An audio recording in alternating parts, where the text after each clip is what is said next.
Hi. நான் இப்போ உங்களுக்கு நிறைய பலகாரத்துக்கு வீட்டில் செய்கிற மாவு, நம்ம கடையில் வாங்குற மாவு இல்லாமல் வீட்டில் செய்யணும் அப்படின்னு சொல்லிலாம் சில குறிப்புகள் இருக்குது. நிறையா முறுக்கு கூட அப்படி இருக்குது.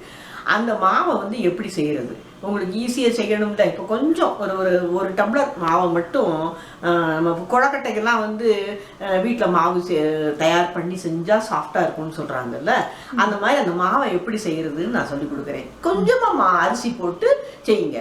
இது ஆண்டி இது வரைக்கும் ஈஸியாக சொல்லி கொடுத்தீங்க, இப்போ எதுக்கு கொஞ்சம் கொஞ்சமாக கஷ்டமாக சொல்லி கொடுக்குறீங்க அப்படின்னு நினைக்கலாம்.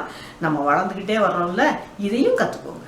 எல்லாத்தையும் நம்ம கற்றுக்கிடுவோம். இதை வீட்டில் செய்கிற மாவு எப்படி ஈஸியாக செய்கிறது, அதையும் ஈஸியாக நம்ம பழகிக்கிடுவோம். ஒரு நாள் முன்னக்கூடி செஞ்சு வச்சுட்டிங்கன்னா மறுநாள் அது முறுக்கு செய்கிறதுக்கோ கொழக்கட்டை செய்கிறதுக்கோ அதை உபயோகப்படுத்திக்கலாம். அதை எப்படி செய்கிறதுன்னு பார்ப்போம். அது இப்போ நான் இன்ஸ்ட்ரக்ஷன் கொடுத்தபடி ஷீத்தல் செய்கிறா, அதை பார்த்துக்கோங்க. ஹாய். இன்னைக்கு நான் பச்சரிசி மாவு அது எப்படி பண்ணுறதுன்னு, இப்போ நம்ம நிறைய ரெசிப்பியில் நம்ம பச்சரிசி மாவு வீட்டில் பண்ணுற மாவு யூஸ் பண்ணணும் அப்படின்னு சொல்லி அம்மா சொல்கிறாங்க. அது எப்படி பண்ணுறதுங்கிறதுக்கு தனியாக ஒரு வீடியோ போட்டுடுவோம் அப்படின்னு நான் சொன்னேன். அம்மா நீயே போட்டுடு அம்மா, இந்த பேசிக் இதெல்லாம் நீயே பண்ணிவிடு அப்படின்னு சொல்லி சொன்னாங்க. ஸோ நான் இப்போ ஒரு கப் அளவுக்கு பச்சை அரிசி எடுத்திருக்கேன். இதை இப்போ நம்ம ஊற போட்டு வச்சிடணும். ஊற போட்டு 1 hour இல்லை 30 minutes, minimum 30 minutes, maximum 1 hour வரைக்கும் ஊற வச்சுட்டு அதுக்கப்புறம் அதை காய வைக்கணும். ஸோ இது ஸ்டெப் பை ஸ்டெப் எல்லா ப்ரொசீஜரும் நான் இப்போ நான் காட்ட போகிறேன். ஸோ இப்போ நம்ம இதை க்ளீன் பண்ணிவிட்டு நான் ஊற வைக்கிறத காட்டுறேன். இப்போ நான் அரிசி க்ளீன் பண்ணிவிட்டு வந்திருக்கேன். நல்லா ஒரு தடவைக்கு 2 தடவை க்ளீன் பண்ணிக்கோங்க. க்ளீன் பண்ணிவிட்டு தண்ணி ஊற்றி நம்ம ஊற வச்சுருவோம். நான் இன்றைக்கி 1 கப் அளவுக்கு எடுத்திருக்கேன். நம்ம வேறு எதுவும் பண்ணுறதா இருந்தால் நம்ம இது ஸ்டோர் பண்ணி வைக்கிறதுலேருந்து என்ன எப்படி பண்ணுறதுங்கிறது நான் சொல்கிறேன். ஆனால் இது எல்லாம் நம்ம ஏற்கனவே போட்ட அச்சு முறுக்கு, சீடை, அதிரசம் எல்லாத்துக்கும் இதே ப்ரொசீஜர் தான் ஃபாலோ பண்ணணும். அதுக்காகத்தான் இந்த இது பண்ணுறேன் நான். இப்போ நான் 1 கப்பு அரிசி எடுத்திருக்கேன், ஊற போட்டிருக்கேன். எல்லாம் இது பண்ணதுக்கப்புறம் எவ்வளவு மாவு வந்திருக்குங்கிறத நம்ம செக் பண்ணி பார்ப்போம். 1/2 hour கழித்து இந்த மாதிரி தண்ணியை வடிகட்டி வச்சுக்கோங்க. அந்த தண்ணி எல்லாத்தையும் கீழே போட்டுட்டு இந்த மாதிரி வச்சிட்டிங்க அப்படின்னா இந்த மாதிரி வடிகட்டியில் வந்துடும். இந்த மாதிரி தண்ணி தெரியுது பார்த்திங்களா, இந்த மாதிரி வருது பார்த்திங்களா. இந்த மாதிரி வச்சுருங்க. இன்னும் ஒரு 5 minutes இந்த மாதிரி இருக்கட்டும். அது வந்ததுக்கப்புறம் இந்த மாதிரி க்ளீன் வேஷ்டி துணி இல்லைன்னா ஏதாவது ஒயிட் துப்பட்டா, காட்டன் துப்பட்டா வச்சுருந்தீங்க அப்படின்னா அது மாதிரி இதை இப்படி கிச்சன் மேடையிலையே தான் நான் வச்சுருக்கேன்.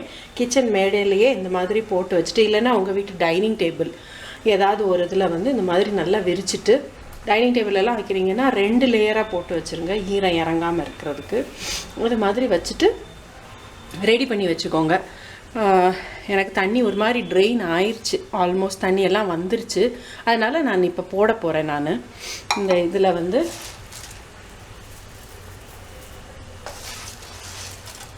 இந்த மாதிரி போட்டு வச்சுக்கோங்க.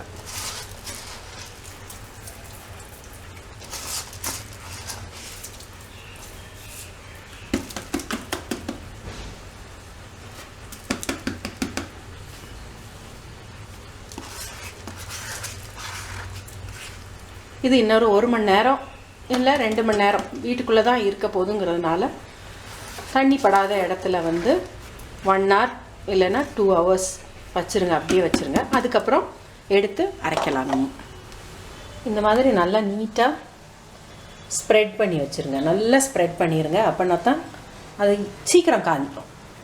அதுக்காகத்தான் நல்லா ஈவனாக ஸ்ப்ரெட் பண்ண சொல்கிறது.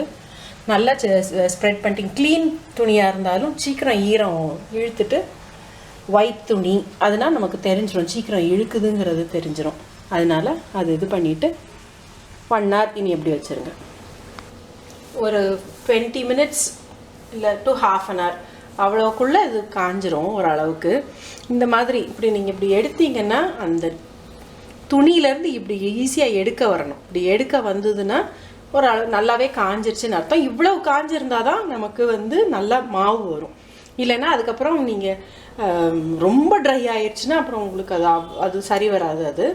அதனால் இந்த மாதிரி இப்படி எடுத்து விட்டுட்டு இதை மிக்சியில் போட்டுட்டு அடுத்த ஸ்டேஜ் வந்து மிக்சியில் போட்டு பவுடர் ஆக்க வேண்டியதுதான். நான் இதை எடுத்து போட்டுட்டு உங்களுக்கு காட்டுறேன். இது ஃபஸ்ட் டைம் இது அரைச்சிட்டேன். அரைச்சதுக்கப்புறம் இந்த மாதிரி இப்படி கொஞ்சம் குருணையாக இருக்கும். இதை வந்து நம்ம இந்த ஜல்லடையில் போட்டு ஜலிக்கணும். சில நேரம் ஒரு தடவை ஜலித்தாலே நிறையா வந்துடும். ஆனாலும் 2வது தடவை 3வது தடவை ஜலிக்க வேண்டியிருக்கும். திருப்பி இன்னொரு மிக்சியில் போட்டு பண்ண வேண்டியிருக்கும். ஜலிக்கிறது வந்து இந்த இதில் இப்படி போட்டுட்டு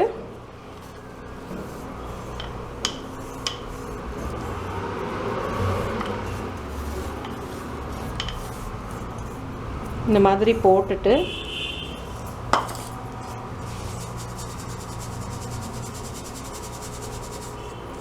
இருக்கிறதுல அந்த சின்ன கண்ணு இதில் 4 கண்ணு இருக்கும். இந்த மாதிரி ஜல்லடையில் வந்து 4 கண்ணு இருக்கும். அந்த இதில் எது பொடி கண்ணு இருக்கோ அந்த இது நான் காட்டுறேன் இப்போது எவ்வளோ பொடி கண்ணு இருக்குன்னு. அந்த பொடி கண்ணில் பண்ணிங்கன்னா தான் உங்களுக்கு நல்ல ரொம்ப ஃபைன் பவுடராக கிடைக்கும் அரிசி மாவு. இப்போ நான் ஃபஸ்ட் டைம் அரிசி இது பண்ணதில் வந்து எனக்கு இன்னும் இவ்வளோ இருக்குது, இவ்வளோ அரிசி இன்னும் இருக்குது.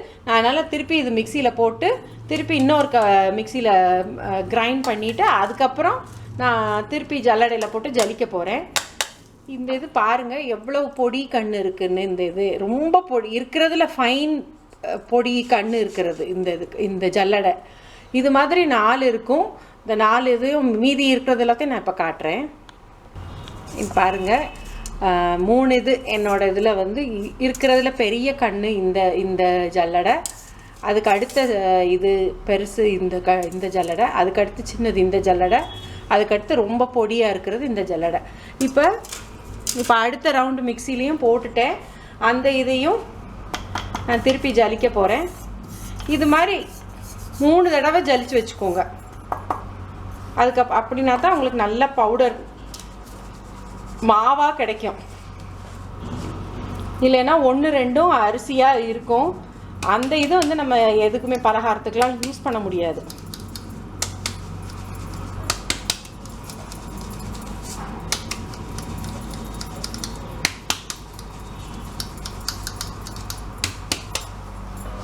நான் 3வது தடவையும் இன்னும் ஒர்க்கையும் மிக்சியில் போட்டு இது பண்ணிட்டேன்.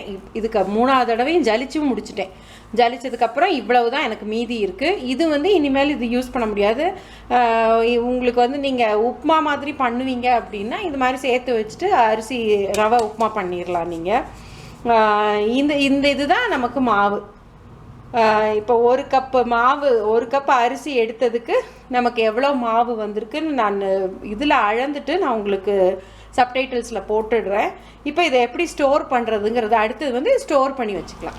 நான் இந்த மாதிரி இதில் ஜிப்லாக் கவரில் வந்து போட்டு ஃப்ரிட்ஜில் வைக்க போகிறேன் நான். நீங்கள் அப்படி ஜிப்லாக் கவர் இல்லைன்னா ஏர்டைட்டாக மூடுற எந்த பாட்டிலோ எந்த பிளாஸ்டிக் டப்பா எதுவாக இருந்தாலும் இது பண்ணி ஃப்ரீசரில் வைக்கணும். நீங்கள் வந்து இது ஏன்னா இது ஈரமாவு பார்த்தீங்களா, அதனால் இது வந்து சும்மா வெளியே வச்சிங்கன்னா கண்டிப்பாக கெட்டு போயிடும். அதனால் ஃப்ரீசரில் வைங்க. இது வந்து மினிமம் 1 மந்த் வரைக்கும் நம்ம இது யூஸ் பண்ணலாம், கண்டிப்பாக யூஸ் பண்ணலாம். இது நீங்கள் எப்போ நீங்கள் பண்ணுவீங்கன்னா ஒரு நமக்கு தீபாவளி சீசன் வரப்போகுது அப்படின்னா அந்த டைமில் நீங்கள் வந்து இதை ஒரு அந்த நீங்கள் பலகாரம்லாம் செய்ய ஆரம்பிக்கிறதுக்கு முன்னாடி செஞ்சு ரெடி பண்ணி வச்சிட்டிங்கன்னா திடீர்னு உங்களுக்கு ஒரு பிளான் பண்ணிவிட்டு இதை எடுத்து நீங்கள் பண்ண ஆரம்பிச்சிட்டிங்கன்னா சீக்கிரம் வேலை முடியும். இது வந்து அச்சு முறுக்கு, தட்டை, சீடை இது எல்லாத்துக்குமே இது யூஸ் பண்ணலாம். அதனால் இது நீங்கள் செஞ்சு வச்சிட்டிங்கன்னா உங்களுக்கு நல்லா யூஸ்ஃபுல்லாக இருக்கும். இது வந்து இது அப்படி அந்த தீபாவளி சீசன் வந்து அந்த டைமில் நீங்கள் முன்னாடியே செஞ்சு வச்சுக்கோங்க. இல்லைன்னா எப்போ நீங்கள் உங்களுக்கு டைம் ஃப்ரீயாக கிடைக்கிதோ அந்த மாதிரி நீங்கள் செஞ்சு வச்சிட்டிங்கன்னா திடீர்னு நீங்கள் வந்து ஒரு சீவல் பண்ணணும் அப்படின்னா கூட ஃப்ரெஷ் மாவு நம்ம செஞ்ச மாவு எடுத்து யூஸ் பண்ணிங்கன்னா இன்னும் உங்களுக்கு நல்லாவும் இருக்கும். ஸோ இது செஞ்சு ட்ரை பண்ணி இதை செஞ்சு ரெடி பண்ணி வச்சுக்கோங்க. தேங்க்யூ.